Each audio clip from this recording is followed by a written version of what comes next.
Surama la fiamo. Ay ka surajo ya simela. Ale sokloku dadi. Aye, koni wo mi onu le. Ayo va kholo abola aba la kisi na kholo. Kaka kholo na di soji avala.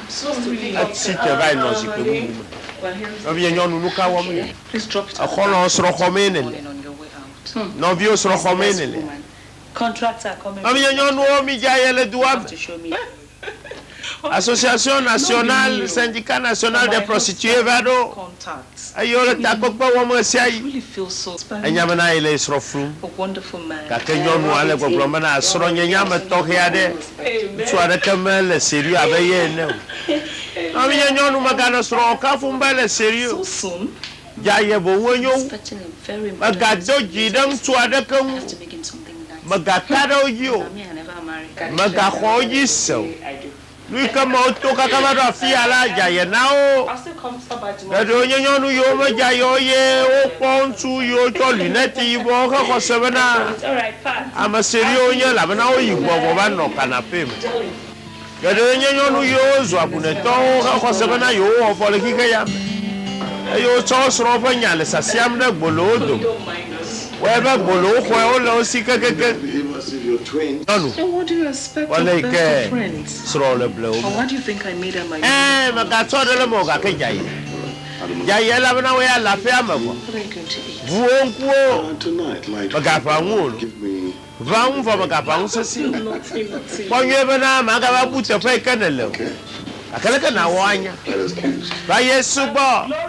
Na ba Yesu bo de no fia ola lom. Na ba Yesu bo de fia bana nyon bubu le sro khom. Na ba Yesu bo akpo sro bele dodom kula babu. Na ba Yesu bo la ma wa de drum afia o. Eye na chingo ado gbada sro ta. Ya nyonu de siare ikemedo na gbada mi sro ta o. Miro la nyabana predateur o so bole duam. Bolo so bole duam. Ayo la masro ko. Tata mi gaye na o. Mi do gbada mi sro ta. Mi va club se mi chingo ado gbada. Mi va zion to aji mi chingo ado gbada. Eye mi atuka mi sro so ma mi o ta o sim. Eye o ma ga te wona le ko. Oh, Vedie la khosa. it's good now.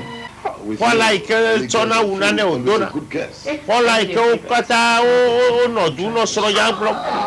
Wala ike gbo o to fi bi la igbola.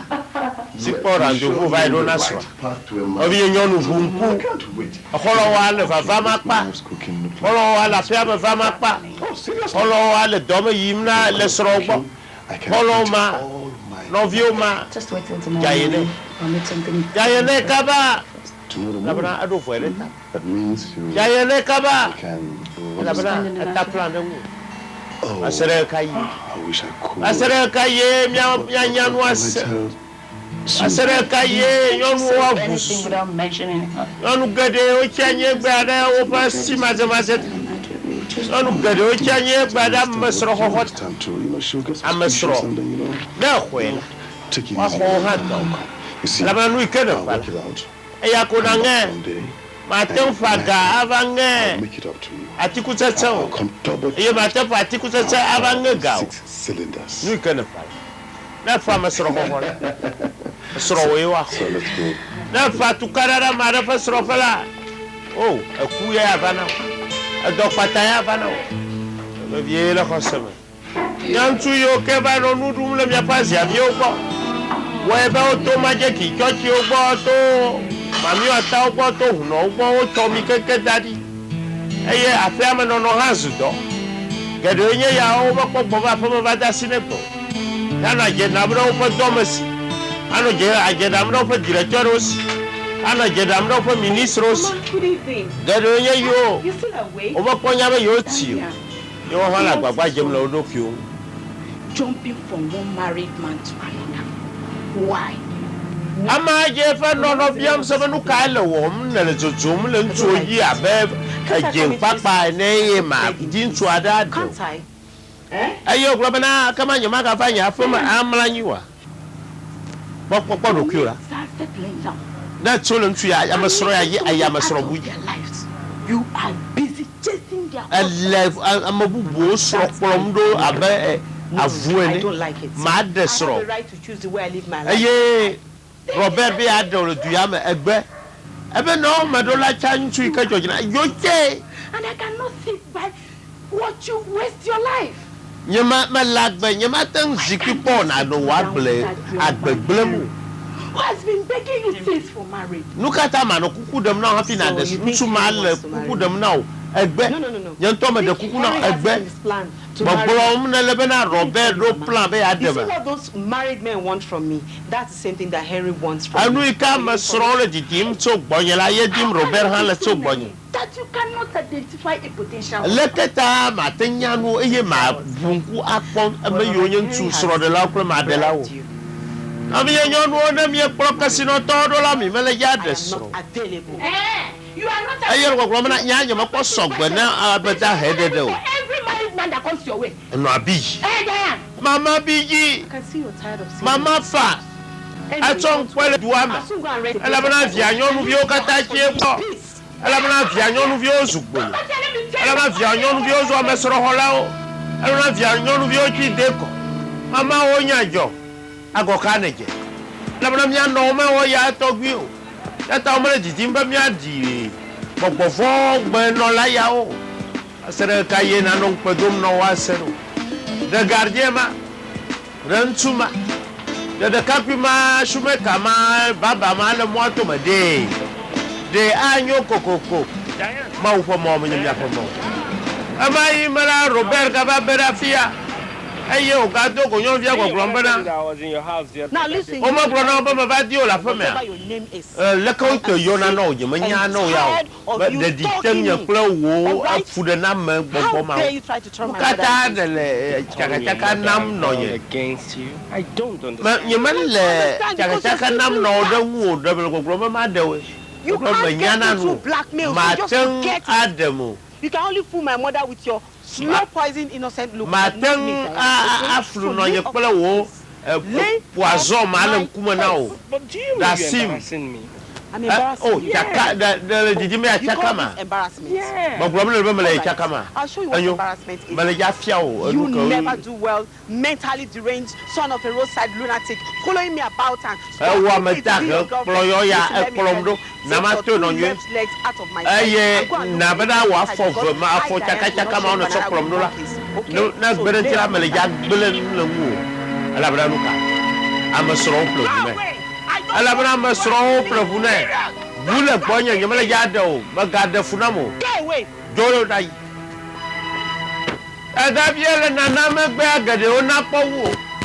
Eye se wa nya bantu ada ka ha ma yo na ita opula akura o to. Ami ya kholo ma yo opula na odola. Ayo le ko ma we aje tu ba jo opula odola wo we nya kula wo.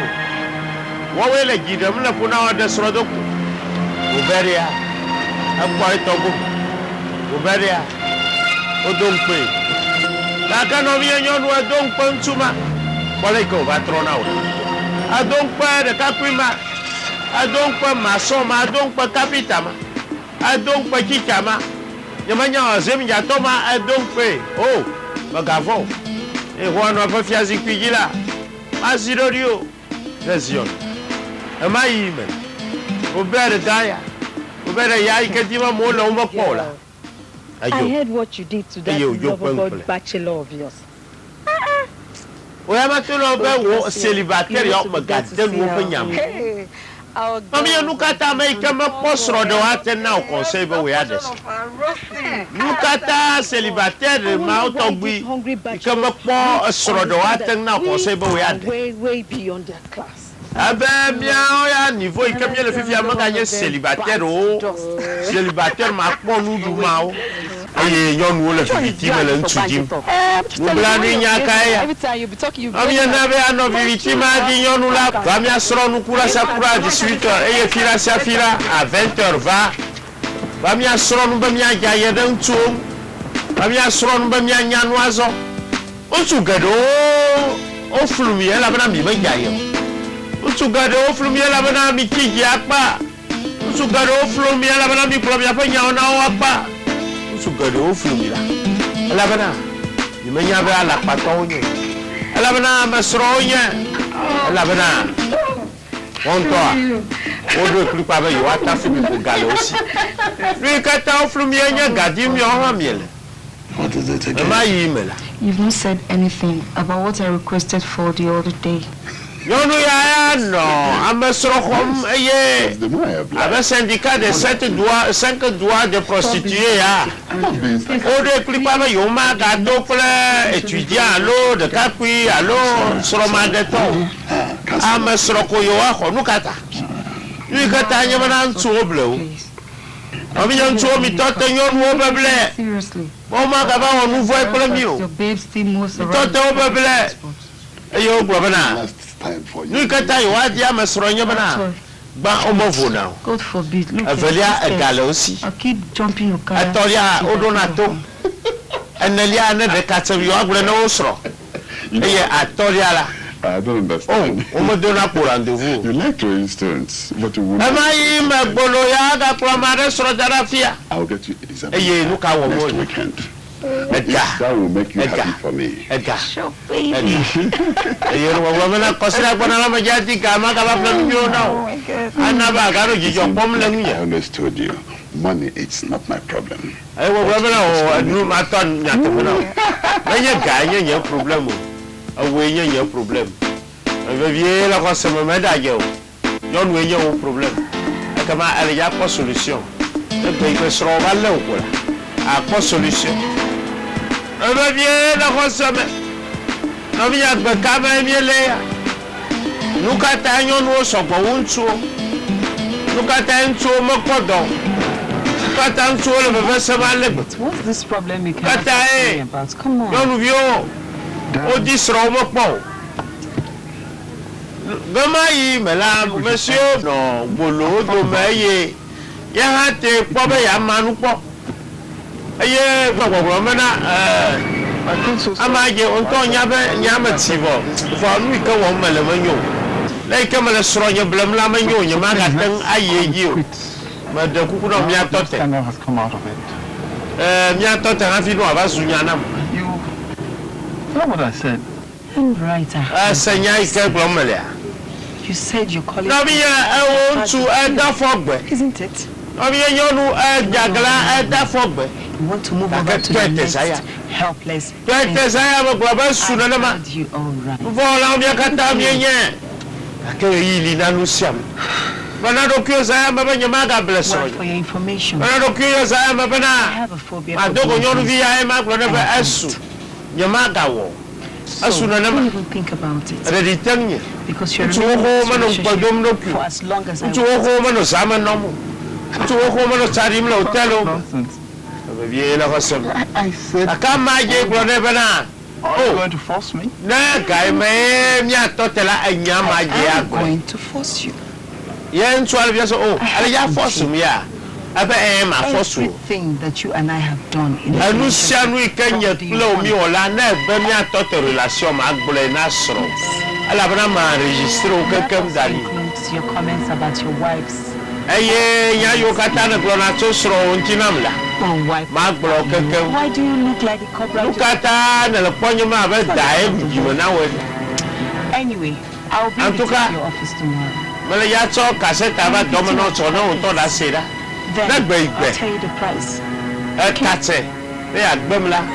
Ma to ro ra soro.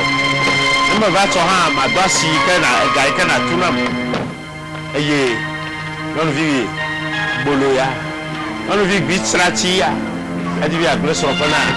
Monsieur to ha glo. Alaji to ha glo. Amaga to ha glo.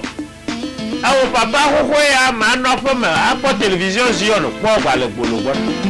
Po ma po ma ha do da je le bureau me le nyonu vi dim le bureau. Ami aiki bank abele do me le do ade kan mo gbo je vie ba gbo. We aga to me yin ada hotel del akore so anu to me. Akama. O ya enregistrer o nu yo wo. If ya television bo. O ya yo mi aba television o nu ona o ye mi a to do da so. Ba Yesu gbo. Na da si ahasi gbema. Ba Yesu gbo. Ahasi to na no massage wo na. Ba Yesu gbo. Ela bana. Sro. Comme il sera au loin, le bébé. Et à ta icône de Palamaga, il y a fier de pont. Mais il y a d'un tour, mais il y en a un sera.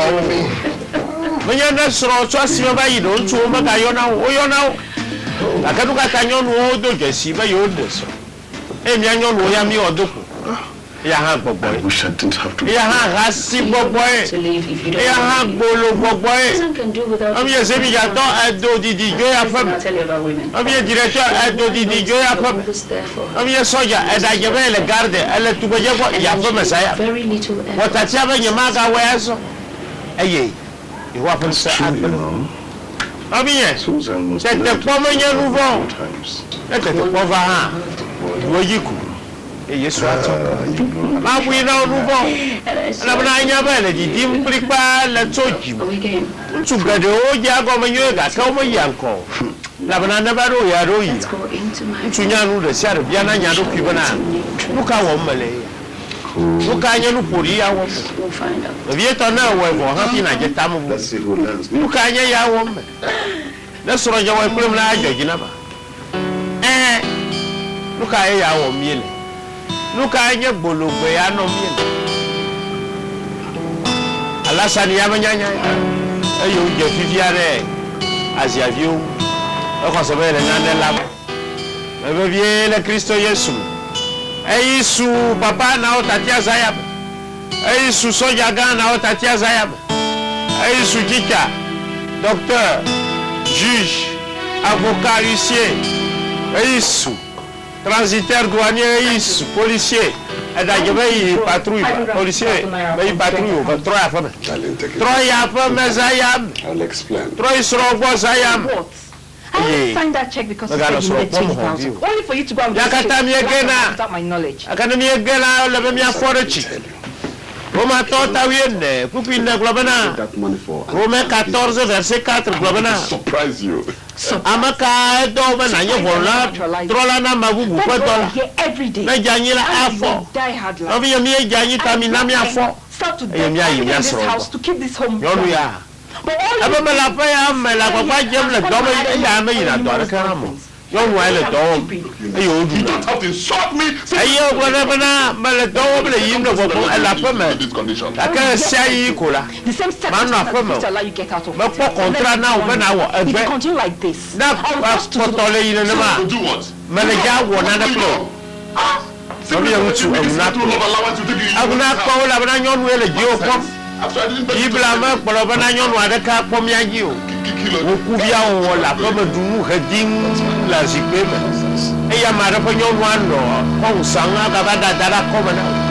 Amara ko nyonu ando fu kom la tipo ji sima kan ko pe sima nyama nyao. A di do ko me sima ya hejira na we miele. Pole ya siga ba to le fu kom la. E ne la ko me dunu dinga ga ya sia vio ko. Hello. Amai mama je ko so na na la mele. To the point where you're Ayo ga ba me simpo. sleeping with Ada for enu ma deme. Papa, na me nya wo aye ba denu be a gentle. ebolo fa nyamela. Which one What is the hell? offering a seat? Ama je no ko from na be na me va abele ka ko ko magre no lela. Mohammed had decided to pay the mountain a visit. No ko from na. For the umpteenth time, I am no longer interested in this holy affair. It's Ano ko Muhammad jiba ya ba na yo wa fera de. Aye wo ko from na be na busuru no to to me ma gal ya wa fera ka ku la. Tu ga ya ma posse ko ayo Have you Jesus not aso. collected enough from me? Gago ko ikena khola sinya ma sogbo no a. For the emotional and Ama we a ijo amenu oko. now you must pay Sisi ya dollar tu fanam. termination of contract. Alla bana a contract ka nye ko mi be mi awo ide gbe mi ma ga we ko me yi ma ga no poje don mo tala. That's all. A dollar tu fane. Monsieur to le bana a baranto.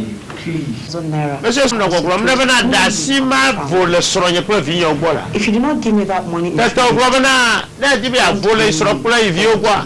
A rola nam what you will 500,000. and of course, for Nama cioè namu zrekan ke tola bale ja glonasro banana do le kazefa la ma yina komo e va klonam yina chambre de passage. D'ailleurs, m'a enregistré au Qatar d'Ari. Et ce Qatar. M'a y mela afihan la peam. Afi lolotoya. Afi srodelaya. Afi ay kapasu suko nyamela srona pobana yoha yoha pojido. Afi no télé pom. Alma kabese nova. Aye o franco. Loloto no caijo. No caijo regio. Bien la passamo. Yakata mi wona nouveau. Talk to me. Akana do afia do la no mi on You tutot. didn't even eat your food. Monsieur ya do plus be atot. I mean, it's together. Monsieur kojo ha tot Talk to azo. me. No mi on minami atot azo. Asino biam sabana. I don't know how to Asino biam sabana. say it, but Ayoko no biam sabana. Look I I go hope so you you lolo. forgive me. That the monsieur gomna ma be na so ak. Forgive you for what? Zuno ngomna ma khwa saba na ma bula no la You've been aso. blackmailing me. Amade le chanter mfibila. Blackmail? Elle chantage omnam gasia gam. You do. C'est ta fille bien c'est Well, vrai. Et ma zalou bien c'est actually, no kan. I'm very sorry. Ezronya tonya I've mejo. been unfaithful to you. Right? Nyema no fidèle pleu. I've been seeing another woman. Baba no nyo nubu bom la ahrigo banu to Well, o. we should end the relationship. Eye ikama kwana bana nyema gale jawa hasio mato te azo. 500,000. Abe mana 500,000 mene no ma wa ya gboro na o. Wonuka. Eye afibiji. Eye mazaru chitre. Yes, we Eye ayoko fa. Eye Gisèle zero du vasen. Zero du vasen no le nyon mu bodim. Abi nyama la fi allo dadi. O le kola mena eso. Toglo. Ojo se. O bolo wo po apa. No apo mena po télévision zio. No apo mena po télévision zio. Abu po nu fa. Onglori bana kana miele ka kalima zoma balai ka yantole ka kalima zoma nela akama mi do pour la première no e via Yesu Christo pofu akro nu fo kata dale miam yo mi gbo gbo meko ela be so se bo achokam ela bana jojo But I to believe there's something you Suya. have to give to me. abu fo nu fo menasro no vi yantu wo menasro zaya Is that fo no mo chantage wo na lo it's maka a gbo very mena o serious crime under the maka law. gbo mena to eteko Really? tete ko la bana manya nyonu de sere sijile tete ko la bana manya nyonu de sere ata woya o ma yime ama je to cassette ya tono fudam na monsieur Soham You see, akamanya bana nunya la nye Soham these are. manya bana monsieur Wilson la ta ko le sita onye directeur agent de Stay banque at home and take care manya of bana your loving wife. monsieur Kofi Senye transitaire gama la bana I have Anyana a nu. very loving and tete to caring le wife. bana esronye lolo to ade la signe eye ma blene ho bana na ma mo hasi kula wo gbolo ya Place a call to her. eye ma bia bo atokem Okay? eye wo tokem telephone ma yo e You can see chena yo e a container load of this cake. edan ba ho container ne na kuba kore gbonya makamo ma nya ba mi anto mi nya no mi o No dice. gbolo trole I'm woji foolish enough to have gotten into this trole woji in me the first place. So, I'm leaving the police out of it. dema di ma yo police o no aballe o la bana chanter What's there? boya ha magada sina o ma ona na nye Kofi Temu eye gbolo ko kuma Get kita out! gbolo do le khonyeme gbolo Well, chitre luka na gato wo you still. na bi yan no mi ba Yesu po ala bana maga osusu be jadu ntu are ka yo mi nyana nu nto aba he ba ho iye ba ho iye da bia ma je pompe ese koi ala bana yonu ma nyana nu ntu yonu o mi jaye mene na ma wa dom ya povo agbre midi mene na ma wa You dasimi just said, if I like, bien la I also kwasema just get a ese so ha ma una yira and take to his wife. ala bana nu fo wo madefu ka ka nu fo gbegbe yen ye Just so pulling my legs. attention wo nu fo me Said, abetrole wo made me jime feel so late. repentons-nous mes frères Office with shit purifions all over me. Can you sanctifions-nous imagine? abalaika Yohanes blena Israelio Just like Mais mi trole mi ape dioto. a solution because Trole I'm mi going ape to deal dio. with that guy. I'm not going to Eva let him go. Bognane bolo association. I won't let go. Eva Bognane les 5 doigts de la prostitution nationale togolaise. Yo no tak pepe secret de wom. I mean, Au bureau politique non, sous dem la laika waza monsieur. they're human beings. Tete tore gro no bana. Nya da sinya ya. Come on. Na mi me da sinya ya olantu nya na nu. Second guy to do this to her in 3 months. That's right. That's right. And Diane, don't you think you're doing something to scare these guys away? Trisha, what are you Aye, wona wo gro na bana. Ba kwa nu ika wo me lela eleja henya reva. Bantu ana jo le bo bibia. Ba si ma da onana ka kle so ha mo. Ala bana bolovia le plan tambana ya wonu body plan le se ta onana ka kli. It's okay. Okolo to ha gbogbo ni. Tete tore glo bana. Mi tote. I don't blame anyone. Tore le ale fo nyana nu ale gbogbo. Diane, listen. Ala bana mo fo di o president o ni. Can be. Okay? Da si nei. Ya I'll komu. introduce you to one of Chief's. Bele ya kporo na laji fe no He's bia. loaded, Aso Burkina ba egalesi. responsible, and reliable. Abuna dokui eyo wa deji den. Ken was not meant for you in the first place. Eyo le jidan fo na gbolo. Amaka eje na gbolo. Gbolo la amasa mo fe soro. Ami ya gbolo troba Yesu gbo. Ai kana wala asu. Onye gbo oto. Untu weflu. Togo to weflu. Ausa to ma eflu. Transiter ma eflu. Gana untu ma we ha odeme. No ma nyira o. Mi akata mi we po ha to tene na ba Yesu. Na bia ba nyaga je ha le ko so se bo aso Yesu go. Akoro wo keke. Ye bolo ko ha so tia. Ta popo acha poji. Ye kwa sikena odoku. Vie la cosa ayaka rumna le ma da bale kana no do ki o mun mia do mia todo akana va da fo bale kana lo bale kana no do ki o do na yile mia fa gruppo bale kana do nu yo ma je o ye na so do ki o da va to no nu vi de sia dai ka o da ya da ta ko ne nyama na e do da va to syndicat international la bana Azego bi bana mami gbogbo le gbo. See, baby. Eye. This very No be. son. Ada ibo le go na soje ma twenwe no anya popoteti. Ka fa to we chora What's ni. wrong with you? No bi na la nu ya chomla le de dem fia bana. Pregnant. Ye nye gbolo fa be ga le ka. Tete tore gbo bana. Ba fofu. How can a professional like you play like an amateur? Le ka wo professionnel na tan fofu. I miss my Aba mai kamanya hasi wo. I've done everything. Ma wo nu sia do ma da fia.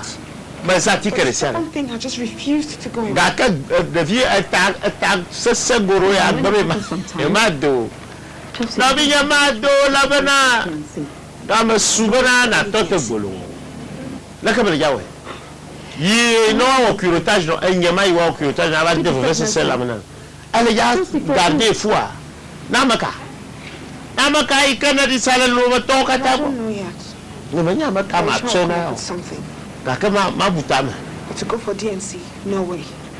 I've done enough DNCs in my life. I'm not going to do another one. Yamatan me fu sugbon le agbeya yama ka wo bu Flo, ya na una ma chan yama ka just di keep this to yourself. anya me gbo no ma ga gbe na ma de to agbe ba yama gbo Think fast. nya rola buta ma kaba Yes, stand na up. bi ya gbolo barakali la le ja fofu And talk about it. You don't have barakali la ama ya kama to ale le ja ngo kondo ma ye na fofu untu wala tama samle nyon wo fi fi nyon wo mi ja ya na o eye ne dibi agbla nu le wo kola anwo kondo ma fo nu bo eye wajijan ka kawie ne atututu e na fofu duka na gawo awo bono fofu maka na fo na eye na gbe wa gbe keken ba Yesu bo na da ma da hafa ma we wana makasiro to baba maje va kaba yago ma ko se keke akako yago ma ko lo sasa yago ma ko nu se keke ake na wonu ta fara nu vio mela na wonu ta fara nu se o mela kama wa so nu gauna Whatever it is, Paroya. Chief is here, just come. Adon. Come. Tore fofu. You've started again. Adavi What is the fofu. problem this time? Amakana le jatwena. Leave me. Ala totong kula sukuvima. No, I can leave you. Ala totong kula I sojama. came here to spend the Ala night. totong kula lajima. Amakana le jatwena. Go home to your wife. Akifa tu. Eye jibela ala jakpofu. Omo sona mabufu na mabubu ala jakura gaji. Chelsea. Ba Yesu bo. It's so bad Yes, now not that to my come. angel cannot even tell me what. Amayi ma laji hanga fo pe nu okpla ye o ba kode. Ebe kota no. Tore biam sabana nu ka ele je jom le joye ne le dibim I ngen need time ke ya. to think. I need to be left alone. Please. Ayo go gombe da sim yer kama no ima buta ma vie. Tata laji goma I'm aje. not living here. Nyama jo le gbo na nyama senu ikele nye lolo to wo mu. Alaji wo lolo to la fem. Ukata na le dia flu. Nukata na le dia blema lebo. I'm pregnant. Tore bana ma fofu. Alaji ba anuka. Chelsea, Ebe that's no abo. problem. Ma nya problem ori on to nya system ai. Doctor and he will do. Doctor nye gwo kwa. Wa kpole na I'm we. sorry, Chief. Tore ba I'm akama not going to see the afrudo ko. doctor. Me de kuku I na. intend to keep this. Aya ma jeji o. Chelsea, you can't. Ma garde ya. Ma rola garde fu ya asuna na ma de fu 26 fois. This is why I said it's. Aya ma rola garde. Aya nya ma garde. Ma ma de la kama ma ku oyo. Alaji. You've been very nice to me. Lebe na ma lebe. You mean the whole world to me. We nya kike bli bo akata. I love you so much. Ma lo wa lebe. The only way I can show appreciation. Ale ka kuma tenda siabana lo me ye kulo mi no anyi kwa I don't want to. ma garde de The via. child and take care of it. Ne ma ko ha nya to ma koji. That's not possible. Alaji to ba ya ma I tefa want mo. to have a child. Ala bana nyuma ti ma jifi aso chaka vinya o. Me vie la kosem. Ada bi kwale ka ole chaka o mda. Then marry me. Kwale ka ntuma le ya wo nu kula. Tore ba kama jodo me. Ala bana mi alaji o mi de na blava fa mo na na ka. I don't want to marry you. Aba nyama ti ba ma de nyonu So vo. long time ago. Ma de sro di ala ko ba nyama te de nyonu ka. Alaji ma ti be ya de sro sogbo. You think it's not difficult for me, right? Aba sasa na ntobe ya de so ba kama ma kwa ba sasa na nya. Second wife. For Christ's Hey, sake, make me your second wife. Marry me. I know you can afford it, Chief. I know you have the money. So what? Alaji nu ka ti me ko de nya ha. Na ba nya nyonu vo ya fa. Married to 2 wives, 3 wives. Nu ka nya to alaji o de nyonu wa fe to kula ma wo nto I ha. should be the one. I should be the one uncomfortable with the whole thing. Enye do la no fu pam la nya ya ma ka ma lo ale gbegbe. Nu ka ta na lo mo na ma alaji. Tore no flu. Who knows? Amara me nyao. You don't have a male child. Ma jin tu viao. O sro nyonu vio de ko This oji. child could be. No ma hie ya anyen tu vie. Tata alaji je tabo mu. Ya te pelo. Chelsea. No bi ya alaji gbolo wa pro ye. Trying to think about it. No bi ya soja gbolo wa pro ye. No bi ya douanier, no bi ya transitaire gbolo wa pro ye. Tata alaji gwa bana. Ma bu tabale nya. Ma bu tabale nu ikade planti. Ma da susula nu ikade planti. Chief, Ma da susula nu ikade. I know it's Na dari fifi anti. Allah bana. difficult for me to. Wona ma ba wonya. Ano. Like I say, Le vie la khosam. and God disposes. Like propose na joginam. Oni kama kwa me ba. L'homme propose et Dieu dispose kamia notre poma aussi. Happily. No quarrels, no fights, no. Ma na dem la nyama wo gire plus ro wo. E mi anonti fa fa be. I will subject myself. Ma so do kunye de gomena sro e ye nti fa fa ano We fa. will be best of friends. Ma no abe e kholo plus ro we na mi anonti fa fa mala fa me. It's all right. Tata alaji gbamna enyo. Think about it. Ebe mai buta me I'm tuti. always straight about you because you always think about me. Yama gloria la bana ha abuna ta ma song ye sai. You mean a lot to me. No bi ye no do kyo blam bolo ma bua ta ma so ma da kanwo aga nti obuna ta ma so. Flo Bolo ma bua ta ma so ntu ada kanwo. wants me to be his second Na wife. bolo sa ola ji ajo. Aye. Ovana wagwamna. Se wabana ye alaji dibe ya de nyonu velia. If you like, Akola kwe. if you like, Aka abana jiro akom. I've accepted. Na ma jiro wa ngma komo. Aka ma loba ma nyonu velia. Ya mye dzefefe yo. Mala sérieux ntonto. Just so you surprise me. Onya wonu kuna munta. Forbid. Awu anyonu velia. Ya nyama nyonu velia. Just look at us. Na mye matenye gba to ha o. Barely surviving. Onu dodo de fiaba matenye bona. There's no security. Ma le benado krio. No mye ma yo wona dai ke nyonu vi ma wona tala. Where would that leave me? Ya fa nuna onu bla ni na mi ado. Ala bana pe dodo amado. Decided to fully move Le into fiaba est le syndicat national des prostituées du Togo. Chelsea, Yenye da have ye you aso. considered the trouble?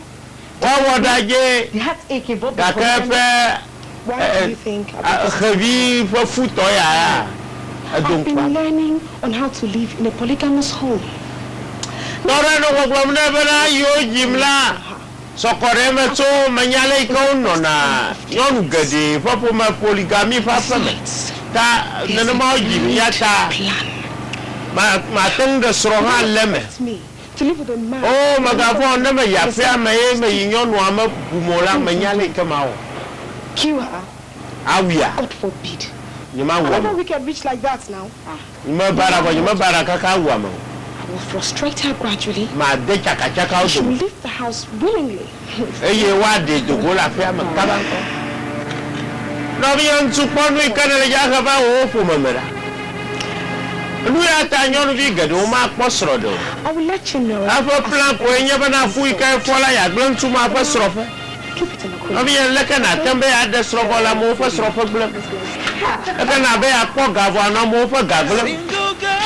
Kana be ya ruwa magavo na chitre da magao.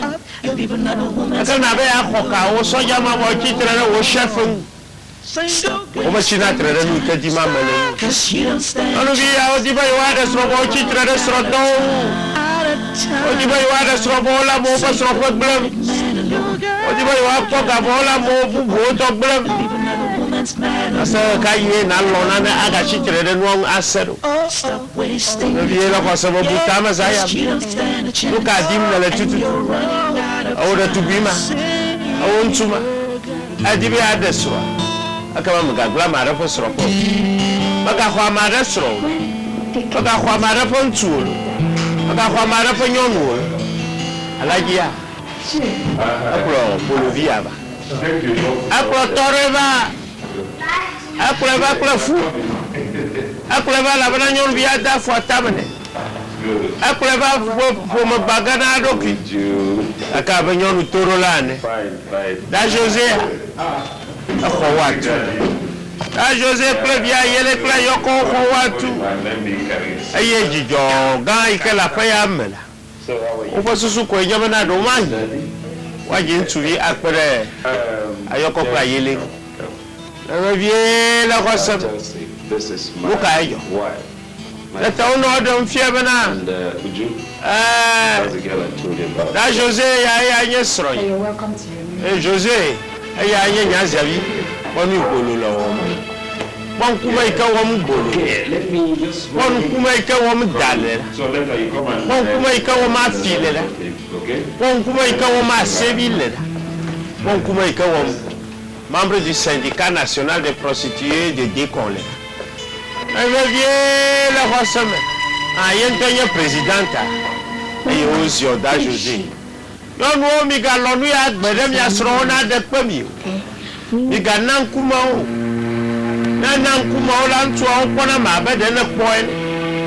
O ya khosebe nti ba fa ne batai. Me ga nan kuma o. On to agla fa sro fa na dokio. Ya ta no yo vie la khosebe ponu ya nwe. Amarakana ga flu. Na sro do nu ma kata pola. Anglo be to zeka. Be vie la khosebe. Single guy is lonely. Am sro ho. Live the Bolo. man alone. Zaya mala mi va yesu bo. La bana mawulo. Tota ba monsieur office enako. Yo wan pa chokem.